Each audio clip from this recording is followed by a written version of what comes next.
गहलोत ने केंद्र पर निशाना साधा है। देखिए, गैस सिलेंडर्स की जो कीमत फिर बढ़ी है उस पर उन्होंने केंद्र पर हमला बोला। उन्होंने ट्वीट किया है और ट्वीट में लिखा है, केंद्र सरकार लोगों की मुश्किल नहीं समझ रही, आर्थिक मंदी में लोगों को राहत नहीं है, केंद्र सरकार लोगों की मुश्किलें बढ़ा रही है। सीएम का ट्वीट है। उन्होंने लिखा है कि घरेलू गैस सिलेंडर की बढ़ती कीमतें लोगों की समस्याओं को और ज्यादा बढ़ाएंगी। 15 दिन के अंदर सिलेंडर की कीमत पर 100 रुपए की बढ़ोतरी हुई है। ये इस बात का प्रमाण है कि देश की सरकार लोगों की दिक्कतों और जरूरतों को लेकर किस हद तक असंवेदनशील है। इस आर्थिक मंदी और कोरोना संकट के समय में भी एनडीए सरकार में लोगों को कोई राहत देने के बजाय उनकी परेशानियों को और अधिक बढ़ाया जा रहा है।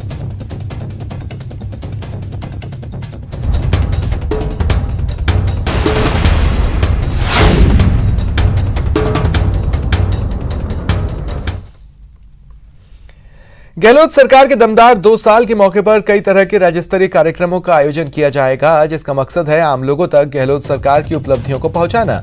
इसके लिए इस बार गहलोत सरकार के मंत्रियों को टास्क दिया गया है अपने अपने प्रभार वाले जिलों की समीक्षा और दौरे का। साथ ही 2-2 मंत्रियों का समूह बनाया गया है और उनके हिस्से 3 जिलों को दिया गया है, जहां वो सरकार की उपलब्धियां गिनवाएंगे।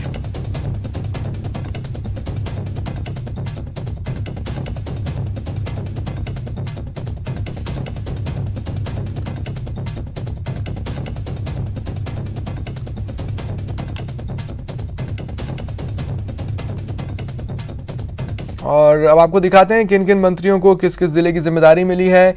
बीडी कल्ला और गोविंद सिंह डोटासरा बीकानेर, गंगानगर और हनुमानगढ़ का दौरा करेंगे। शांति धारीवाल और प्रमोद जैन भाया कोटा, बारां और झालावाड़ जाएंगे। प्रसादी लाल और टीकाराम जूली जयपुर, अलवर और दौसा का दौरा करेंगे। लालचंद कटारिया, रघु शर्मा अजमेर, भीलवाड़ा और नागौर जाएंगे।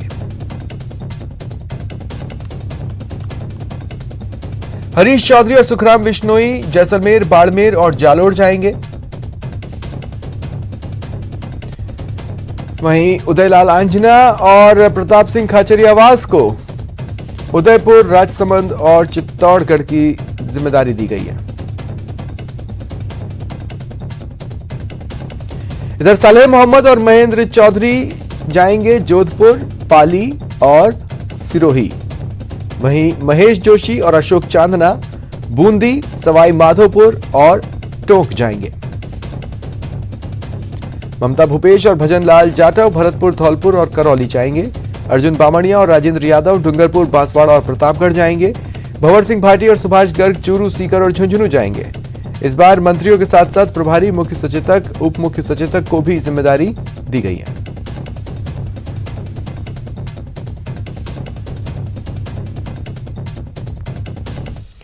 और गहलोत सरकार के 2 साल में अपराध पर अंकुश लगा। प्रदेश में कानून व्यवस्था को बेहतर करने के लिए सरकार की ओर से कई कारगर कदम उठाए गए और पिछले 2 साल में पुलिस की कार्यशैली में कई बदलाव हुए हैं। गहलोत राज में अपराध पर अंकुश, अपराधियों के खिलाफ ऑपरेशन आग, नशे के खिलाफ ऑपरेशन क्लीन स्वीप, सलाखों में पहुंचे हजारों अपराधी, पुलिस की कार्यशैली में सुधार, एफआईआर दर्ज करने के लिए फ्री रजिस्ट्रेशन नीति लागू।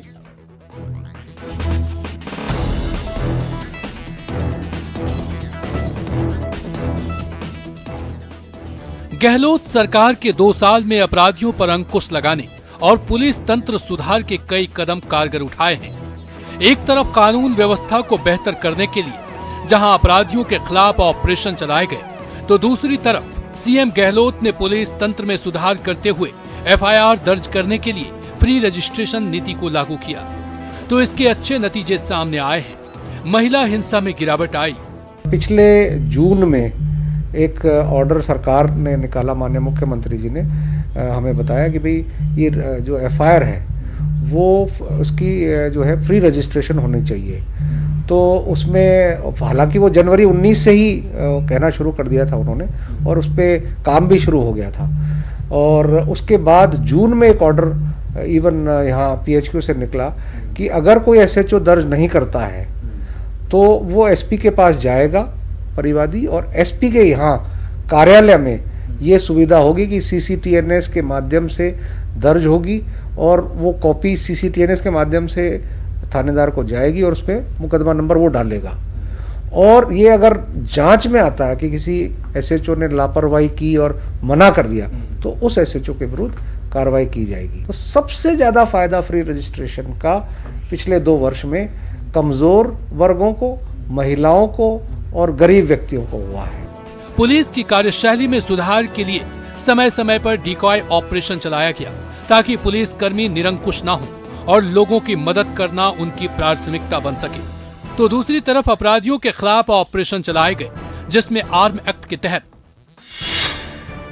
अवैध हथियारों को जब्त करने के लिए ऑपरेशन आग चलाया गया। 4,945 केस दर्ज किए गए, 5,181 लोगों को गिरफ्तार किया गया,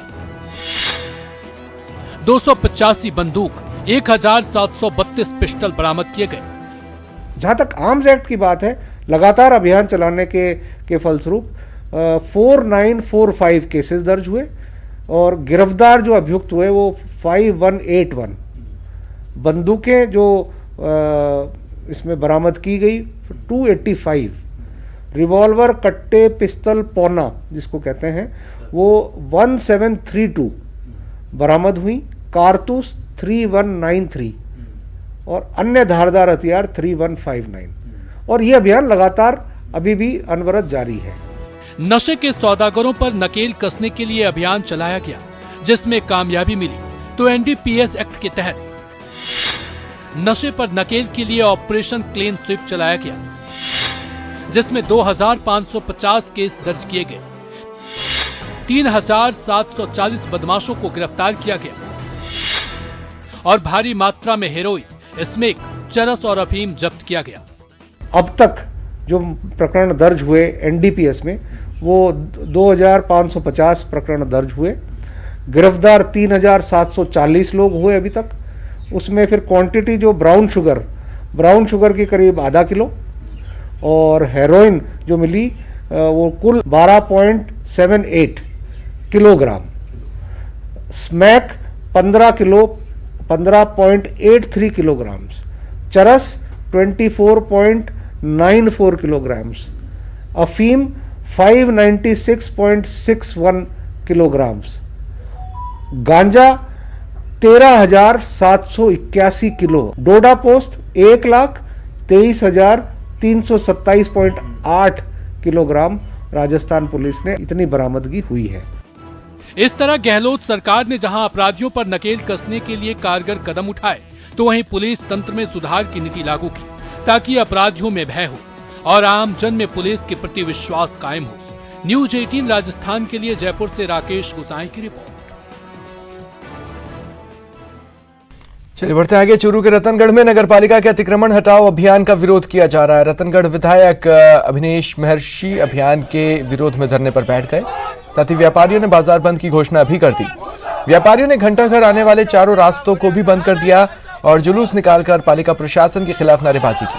दूसरी ओर पालिका EO भगवान सिंह ने बताया कि बाजारों में नालियों की सफाई व्यवस्था को दुरुस्त करने में चौकें बाधा बन रही हैं, इसलिए इन्हें यहां से हटाया जा रहा है।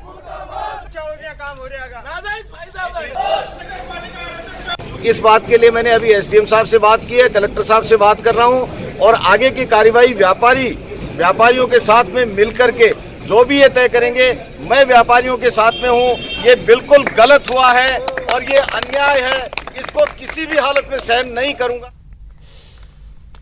खबर दौसा से, जहां संभागीय आयुक्त डॉक्टर समित शर्मा एक्शन में नजर आए। समित शर्मा ने जिले के तमाम सरकारी दफ्तरों का निरीक्षण किया। सरकारी दफ्तरों की व्यवस्थाओं की पोल खुल गई है। जिला अस्पताल में अव्यवस्थाएं दिखी। समित शर्मा आग बबूला हुए, डॉक्टरों को लताड़ा। उन्होंने PMO डॉक्टर CL मीणा को नोटिस जारी कर दिया। साथ ही अव्यवस्थाओं की जांच के लिए कमेटी का भी गठन किया।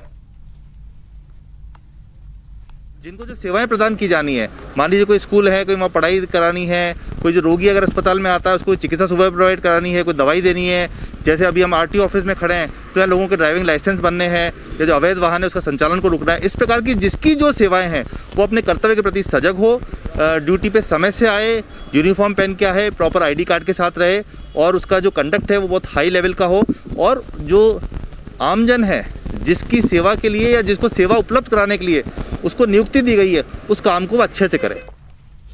राजस्थान में मीठा पानी एक सपना लगता है ना, लेकिन ये सपना अब साकार हो रहा है। कैसे हुआ ये चमत्कार, देखिए। से पानी भरती इन लड़कियों की तस्वीरें आपके लिए भले ही कॉमन हो, लेकिन बाड़मेर के बाशिंदों के लिए ये किसी चमत्कार से कम नहीं। जी हाँ, ये वो सपना है जिसकी आस में न जाने कितनी पीढ़ियां खप गईं। ऐसा नहीं कि सरकार ने कुछ नहीं किया, जनता को मीठा पानी पिलाने के लिए पैसा पानी की तरह बहाया, लेकिन लोगों को शुद्ध पानी नसीब नहीं हुआ। इसके बाद आई वो खबर जिसकी सदियां राह देख रही थी। सरहदी गांव में 92 RO प्लांट शुरू, मीठा और शुद्ध पानी का सपना हुआ सच। ग्राम कमेटियां कर रही संचालन। सरहदी बाड़मेर के अंतिम छोर पर बसे गांव में इन RO प्लांट के लगने के बाद बड़ा बदलाव नजर आ रहा है। यहाँ खारे पानी की समस्या से लोगों को हमेशा हमेशा के लिए छुटकारा मिल गया है। एकदम सही पता कि वहाँ पर हमारे कुछ टेक्निकल इश्यूज थे, लेकिन फिर हमने इसको पूरा रिवाइव किया है। एक पूरी मीटिंग चली है PhD के साथ और हमारी पूरी टीम बैठक की है कि किस तरह से इसको हम लोग दोबारा रिवाइव करेंगे, क्योंकि पानी ही बहुत आवश्यक है पूरे जिला में। केयर्न फाउंडेशन की ओर से जीवन अमृत परियोजना के तहत लगाए गए RO प्लांट ग्राम पंचायत और जलदाय विभाग की देखरेख में संचालित हो रहा है।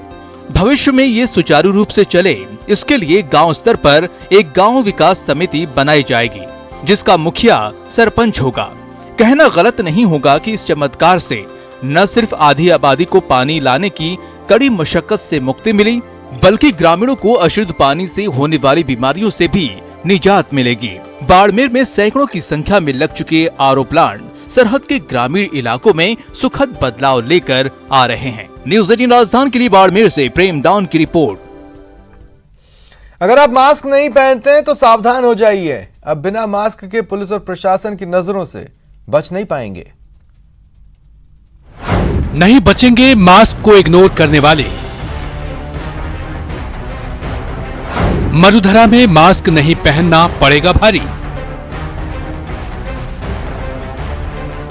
कोरोना से बचाव के लिए मास्क जरूरी है, लेकिन जो मास्क ना पहने उस पर शिकंजा कसने में मदद के लिए आ गया है एक सॉफ्टवेयर। जरा गौर से देखिए इस तस्वीर को। अगर आप मास्क पहनने से बचते हैं तो ऐसा ना करें, क्योंकि राजस्थान पुलिस इसके लिए सॉफ्टवेयर की मदद लेने जा रही है और इसे तैयार किया है जोधपुर के छात्र रोहन दुबे ने। हैदराबाद से इंजीनियरिंग कर चुके रोहन ने कोरोना संक्रमण से लोगों को बचाने में कारगर साबित हो रहे मास्क को डिटेक्ट करने वाला एक सॉफ्टवेयर विकसित किया है, जो भीड़ भाड़ वाले इलाके में वेब कैम और CCTV की मदद से मास्क नहीं पहनने वालों को डिटेक्ट कर बताएगा कि किसने मास्क नहीं पहना है। ये सॉफ्टवेयर मास्क जो नहीं लगाते हैं और जो मास्क लगाते हैं तो उनको एक वेबकैम या कैमरे, CCTV वेबकैम या किसी भी कैमरे के थ्रू डिटेक्ट करेगा। तो जैसे कि ये जो लोग सॉफ्टवेयर नहीं लगाते उन पे लाल कलर का से चिन्ह लगा देता है। तो जैसे ही ये कमिश्नर ने देखा और DC राजेश जी ने देखा, तो उन्होंने मेरे को वही बताया कि हाँ, हम इसको आगे लगाने के लिए इस पे प्रयास करेंगे। रोहन के मास्क डिटेक्ट सॉफ्टवेयर का वीडियो देखने के बाद जोधपुर पुलिस कमिश्नर ने उसे कारगर बताया। पुलिस इस सॉफ्टवेयर को नियंत्रण कक्ष में लगे सिस्टम से जोड़कर बगैर मास्क के घूम रहे लोगों का पता लगा सकती है।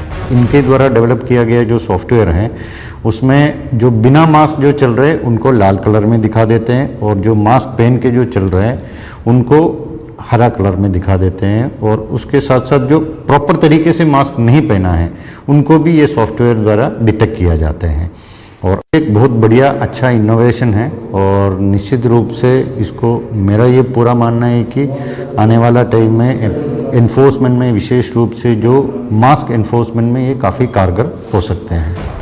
कोरोना संक्रमण को फैलने से रोकने में मास्क का महत्वपूर्ण योगदान है।